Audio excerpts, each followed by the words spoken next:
Ça fait des semaines que je vous donne mon avis sur cette saison 2026 de Formule 1 et je me suis dit qu'il était temps de vous donner la parole. Il y a quelques jours, sur Twitter, je vous ai demandé ce que vous pensiez de ce début de saison, que ce soit positif ou négatif, et surtout ce que vous espériez voir pour la suite de cette saison 2026 de Formule 1 et surtout pour l'avenir de notre sport. On a sélectionné quelques tweets pour essayer de résumer un petit peu les sujets qui se trouvaient dans les réponses, donc merci à tous ceux qui ont participé, désolé si vous n'avez pas été sélectionné, et je vais essayer d'y répondre en donnant mon avis et peut-être en répondant à certaines de vos questions. Installez-vous confortablement, abonnez-vous si ce n'est pas encore fait. Ça prend 2 minutes, activez la cloche, ça nous fait plaisir et ça nous soutient. Et on va tout de suite voir ce que vous pensez de ce début de saison 2026 de Formule 1.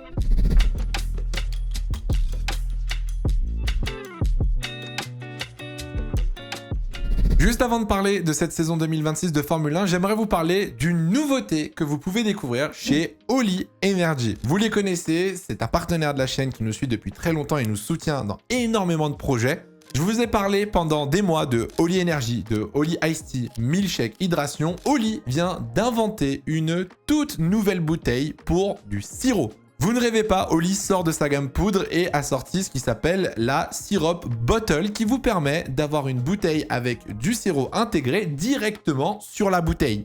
Je trouve ça exceptionnel parce que, de 1, je suis un très grand consommateur de sirop. Donc ça va m'arranger pour aller, que ce soit en déplacement, dans le train, peu importe où je serai, j'aurai toujours mon sirop avec moi. Mais surtout, la bouteille est assez zinzin, pour pas vous mentir. Vous allez avoir un bouchon avec 5 niveaux d'intensité pour pouvoir régler la puissance du sirop que vous allez avoir dans la bouche. Avant que vous me posiez la question, il y aura 10 goûts. Bien évidemment, c'est une boisson sans sucre et vous pouvez mettre de l'eau plate, de l'eau gazeuse, comme vous le préférez. C'est vous qui personnalisez votre sirop. Si vous êtes intéressé et que vous voulez tester ça, je vous conseille de prendre le Starter Pack qui est du coup l'offre où vous aurez les 10 saveurs et la bouteille. Bien évidemment, utilisez mon code pour avoir la réduction de 10%, le code HYDRO. Et si jamais vous n'avez jamais commandé chez Holy, utilisez le code HYDRO5 qui vous permettra d'avoir 5 € de réduction. Merci à Holy de sponsoriser cette vidéo et j'ai hâte de la recevoir parce que je peux vous dire que je vais l'avoir dans les mains H24 en live, que ce soit pendant les réacts, pendant la course, pendant que je joue, peu importe. J'aurai toujours ma Syrup Bottle avec moi. Je vous laisse tout de suite avec vos tweets sur la saison 2026 de Formule 1.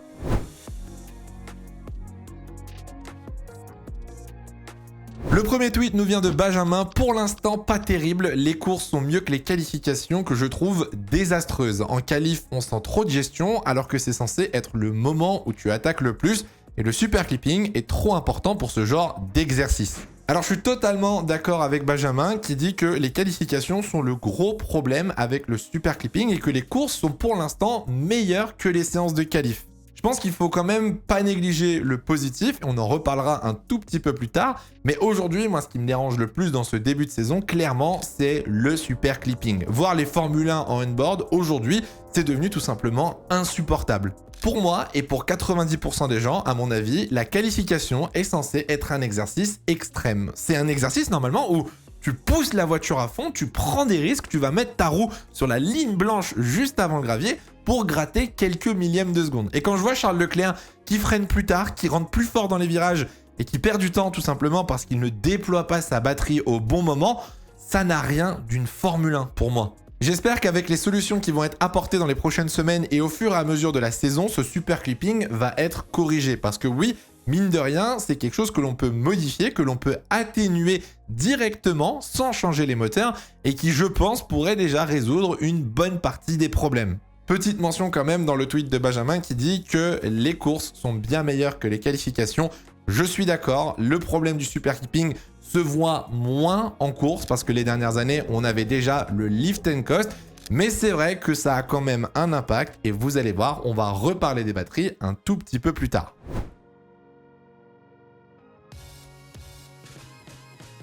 Le deuxième tweet, c'est celui de MSK21 qui dit « Pour moi, avant le début de saison, je me disais qu'il y aurait beaucoup de concurrence, genre 3 ou 4 équipes qui jouent le haut de tableau. Mais j'ai été surpris par la différence de performance qui est énorme avec des équipes qui jouaient le haut de tableau l'année dernière. » Alors oui, ça je pense que c'est la mauvaise surprise pour beaucoup de personnes cette année, mais qui dit changement de réglementation dit hiérarchie beaucoup plus divisée. On sort de plusieurs saisons où ça se battait entre Verstappen, Norris, Piastri, puis Verstappen, Norris.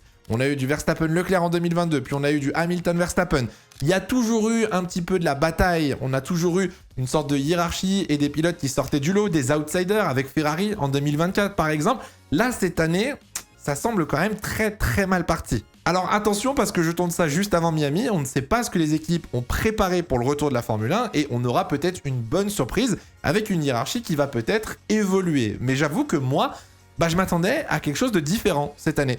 Je me doutais que Mercedes serait devant, mais je m'étais dit pourquoi pas Aston Martin, peut-être Williams allait sortir du midfield. Et à l'inverse, je me suis dit peut-être que certaines équipes allaient descendre. Et ça a été le cas notamment de Red Bull. J'avoue que là, on se retrouve vraiment avec 3 blocs. On a Mercedes, Ferrari et un peu McLaren. En dessous, on retrouve le midfield avec Red Bull, Alpine, Haas, etc. Et on retrouve ensuite le dernier bloc des losers, on va les appeler comme ça, avec Aston Martin, Cadillac et Williams. J'espère qu'au fur et à mesure de cette saison, la hiérarchie va évoluer. On sait qu'en 2026, la clé du succès, c'est le développement. Et je me dis que peut-être certaines équipes ont quelque chose en main et que peut-être il va y avoir des retournements de situation. Mais c'est vrai que là, sur un début de réglementation, comme en 2022, comme en 2014, comme très souvent quand on change les moteurs en Formule 1, la hiérarchie est étalée et écartée littéralement sur la grille. Et c'est vrai que ça donne pas beaucoup d'espoir. Mais ne vous inquiétez pas, normalement, au fur et à mesure des années, on va avoir ce qu'on appelle la convergence de performance et les écarts devraient se réduire saison après saison.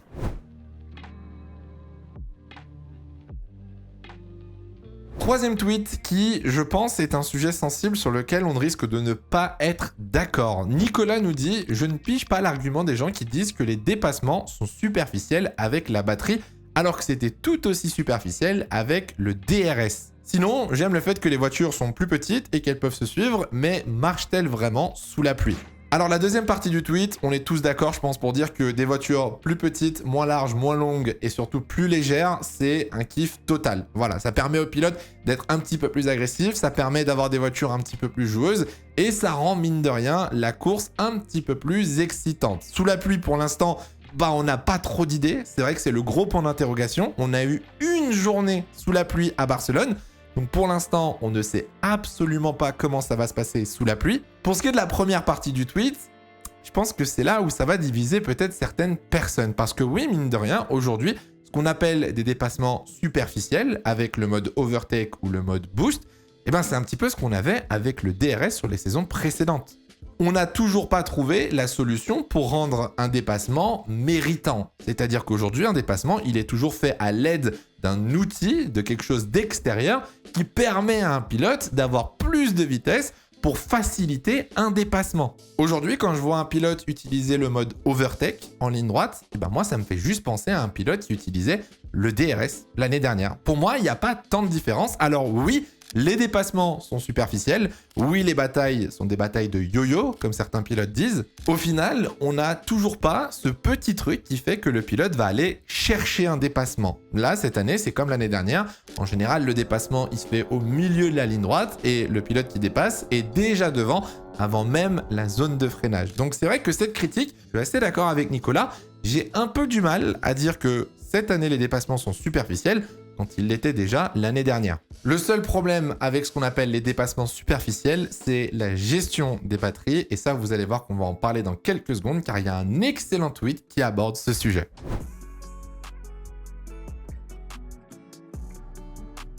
Un peu de positif parce que oui, dans cette saison 2026, tout n'est pas à jeter. Il y a quand même des choses qui ont marché et qu'il faut garder absolument pour les prochaines saisons. Et c'est ce que dit Lex avec justement le châssis et l'aéro. La saison pour le moment est intéressante. On a vu des batailles en piste. La nouvelle réglementation aéro semble être bonne, mais je me méfie car début 2022, on était tous fans et pourtant on a très vite vu réapparaître le Dirty Air. Et pour la partie moteur, un 70-30 ELEC aurait été bien mieux. Alors c'est vrai que c'est une possibilité et ça c'est l'un des problèmes en Formule 1. Aujourd'hui, le Dirty Air a grandement disparu. Je ne sais pas si vous avez fait attention, mais les pilotes sont capables de se suivre dans les virages et ça c'était quelque chose d'inimaginable l'année dernière. Le problème en Formule 1, c'est que les équipes et surtout les ingénieurs vont avoir tendance à ruiner les réglementations en allant chercher de la performance et de l'efficacité. Je ne sais pas si cette réglementation va réussir à contourner ce problème et éviter le retour du Dirty Air, ce qui serait vraiment dommage. Je suis totalement d'accord avec Lex. Pour l'instant, Ces voitures, mine de rien, sont des petites pépites. Le gros problème est sur le moteur, mais d'un point de vue châssis et aéro, il faut l'admettre, la FIA et la F1 ont réalisé une très bonne réglementation. Je pense que cette question, il faudra y revenir l'année prochaine quand les écuries vont commencer à intégrer des nouveaux concepts aéro et il faudra voir si on est capable de garder les mêmes batailles en piste ou alors si la situation se détériore.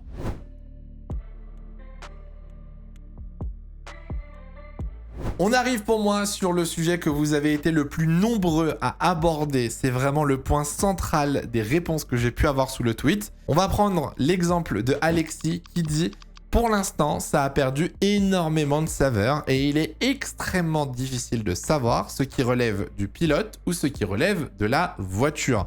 Ça rend l'ensemble fade et j'étais du genre à me lever en pleine nuit pour toutes les free practice. J'y vois plus aucun intérêt. » Alors là-dessus, je pense qu'on va tous être d'accord, c'est probablement le plus gros red flag de cette réglementation, c'est l'automatisation de l'utilisation de la batterie. Pour moi, le fait qu'il y ait de l'hybride et de l'électrique en Formule 1, c'est pas un problème. Et je pense que la Formule 1 est capable de s'adapter avec ce changement de technologie. Sauf que le problème aujourd'hui, c'est ce qu'on a vu à Suzuka, c'est que les pilotes ne sont pas maîtres du véhicule. Ce n'est pas eux qui décident quand la batterie va se vider et quand la batterie va se recharger. Alors le premier problème, c'est déjà que le pilote n'a plus aucun intérêt. Voilà, il est juste là pour tourner le volant, surveiller que la batterie ne se vide pas trop et essayer de faire en sorte qu'elle se recharge le plus vite possible. Mais surtout, le deuxième problème, comme dit Alexis, c'est comment est-ce que nous, on peut savoir quand un dépassement est fait, s'il est dû au pilote qui a bien géré sa batterie et qui a bien géré son attaque, ou alors juste à la voiture qui déploie de l'énergie au bon moment. Entre l'IA de Ferrari qui calcule automatiquement et déploie tour après tour en fonction de ce que le pilote fait, les réglages que certains motoristes sont en train de faire, ça pour moi c'est quelque chose qui doit changer. Pour moi, le pilote doit être maître du véhicule et tout ce qui se passe sur la piste doit venir de la décision du pilote. Ça doit pas venir d'un réglage qui a été fait le samedi soir. C'est pas les ingénieurs qui doivent dire au pilote, comme on a vu à Suzuka avec Hadjar, il faut que tu liftes dans tel virage. Il faut que tu rajoutes 5% de throttle dans ce virage. Non, le pilote est dans la voiture et c'est lui qui la pousse au maximum. Je rejoins totalement Alexis sur un point, c'est que la Formule 1 cette année est devenue un petit peu fade. Pour rien vous cacher, moi j'ai raté la séance de qualification à Suzuka, je m'étais pas réveillé, voilà, bon, ça arrive, j'ai raté le React. J'ai regardé la qualif en replay et honnêtement, j'étais pas déçu d'avoir raté la qualification. Je trouve que rater une séance de Formule 1 aujourd'hui, je suis en mode... Ouais, bon, je sais à peu près ce qui se passe, c'est pas très grave. Et ça, je trouve ça dommage, parce que je pense que je suis pas le seul, et je pense que mine de rien, la Formule 1 cette année est en train de désintéresser énormément de spectateurs.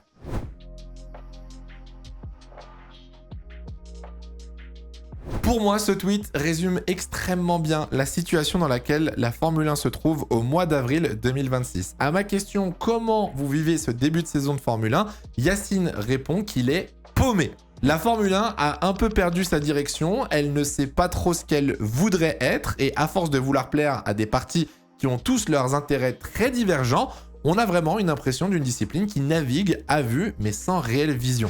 Pour moi, Yacine met le point sur un excellent point qui est peut-être un peu technique, un peu business, mais qui je pense résume très bien la situation. Il faut se rendre compte que la FIA et la Formule 1 ont pondu un règlement pour attirer des nouveaux motoristes. Oui, cette réglementation a permis à Ford, a permis à Audi d'arriver en Formule 1, va permettre aussi à General Motors de rejoindre la Formule 1 dans quelques années. Sauf que le problème, c'est que cette réglementation n'était pas voulue des pilotes. Ils nous avaient prévenus, exemple Verstappen, mais c'était pas le seul, les pilotes avaient dit « Ne faites pas ça, les voitures ne vont pas être fun à conduire, on va se faire chier et les fans ne vont pas aimer ». La Formule 1 s'est retrouvée dans un entre-deux et je trouve qu'aujourd'hui, elle est toujours dans cet entre-deux. Le seul changement qu'il y a, c'est qu'aujourd'hui, les différents partis essayent de se mettre d'accord, ce qui n'était pas le cas à la base de cette réglementation.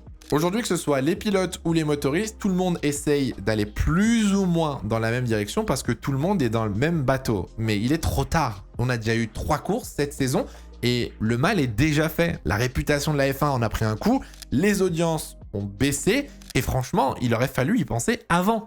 La Formule 1 essaye d'être un peu électrique pour attirer des motoristes, mais elle essaye de rester à minima agressive pour plaire aux pilotes et aux fans, et en même temps elle essaye de respecter l'environnement avec l'objectif net carbone 2030. Enfin vous voyez, tout le monde a son objectif, tout le monde veut trouver son petit gagne-pain, et c'est là où pour moi le problème est. Aujourd'hui, la réglementation, elle essaye de plaire à tout le monde et au final, elle ne plaît à personne.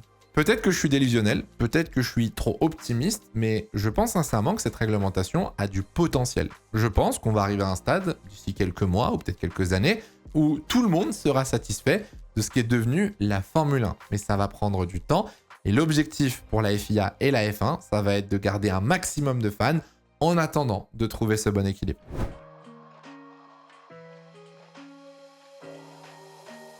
On va terminer cette vidéo avec un sujet qui n'a pas été très souvent mentionné, mais qui, moi, je trouve est important de dire. Leno nous dit que la communauté F1 est trop dure avec les nouvelles régulations. Elle offre pour l'instant des courses incroyables. Il y a encore des choses à régler en qualif et sur la sécurité, mais c'est globalement positif. Ça rejoint un petit peu ce que je viens de vous dire, mais je suis assez d'accord avec Leno que la communauté F1 est extrêmement dure cette année. Alors, je ne dis pas que c'est de la faute de la communauté. Attention, on a le droit de se plaindre et on a raison de se plaindre au vu de ce qui se passe cette année. Je dis juste que certains profitent justement de la mauvaise position de la F1 pour leur taper dessus et déverser leur haine. Bon, les réseaux sociaux, c'est devenu la mode, ça forcément, j'en parle pas. Mais aujourd'hui, malheureusement, il y a beaucoup de gens qui ne comprennent même pas ce qui se passe, qui utilisent des mots qu'ils ne comprennent même pas et s'en servent justement pour cracher et critiquer ce que la FIA et la Formule 1 sont en train de faire. Je suis totalement d'accord avec vous et je pense que c'est ce qui va être dit dans les commentaires. La Formule 1 aujourd'hui, elle est imparfaite. Elle a des problèmes et elle a besoin de solutions. Et à juste titre, on fait bien de critiquer car sinon, rien ne va changer.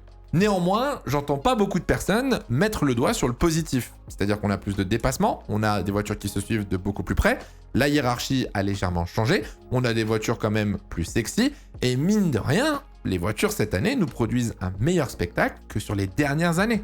On est obnubilé par ce qui se passe avec les batteries, on est obnubilé avec ce qui se passe avec le mode overtake, le mode boost, etc. Le vrai problème, c'est que certains, dont moi, à certains moments, ne comprennent juste même pas ce qui se passe.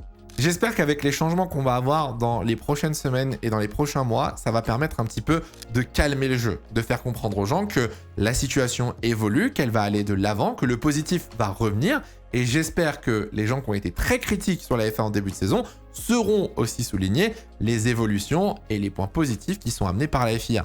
Pour moi, cette année, la Formule 1 a évolué, elle a changé et l'humain n'aime pas le changement, ça c'est connu, mais elle est quand même devenue intéressante à sa façon. Oui, elle a encore beaucoup de problèmes, oui, elle a encore beaucoup de défauts qui doivent être réglés, on doit trouver des solutions, mais on va arriver à un stade où les qualifications vont devenir agréables, les courses vont devenir intéressantes et les batailles roue contre roue vont devenir réelles. Et ça, j'ai hâte, car franchement, ça va nous faire du bien et je pense qu'on pourrait avoir de très très belles surprises d'ici la fin de l'année. Comme je vous l'ai dit, j'ai pas pu prendre tous les tweets, il y en avait qui étaient aussi très très intéressants, mais j'ai essayé de regrouper les sujets entre la batterie, le spectacle, la qualification, la réglementation, la communauté. Si vous n'êtes pas passé dans la vidéo, je suis désolé, peut-être une prochaine. N'hésitez pas à me dire dans les commentaires si vous voulez revoir ce style de vidéo peut-être un petit peu plus tard dans la saison pour refaire un point sur la situation. Merci d'avoir participé pour ceux qui ont répondu à la question sur Twitter. Merci d'être resté jusqu'au bout et nous on se retrouve très bientôt pour une prochaine vidéo. En attendant,